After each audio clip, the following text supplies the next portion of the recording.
তাত সদায় বকি থাকে তোমাৰ বোলে অন্তৰ নাই আজি প্ৰতীক দেখুৱাই ইহঁতৰ আগত প্ৰমাণ কৰি দিছো যে ইহঁতৰ কথাটো ভুল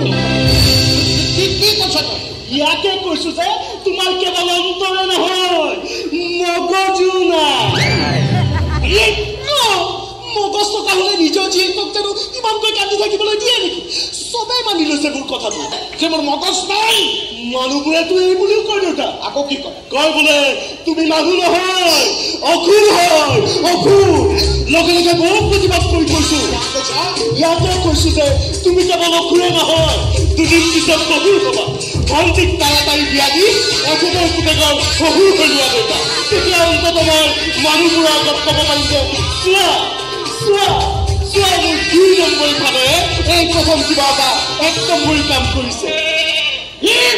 মুঠতে তোমাৰ কথা কোনোবাই বেয়াকে ক'লে মই প্ৰতিবাদ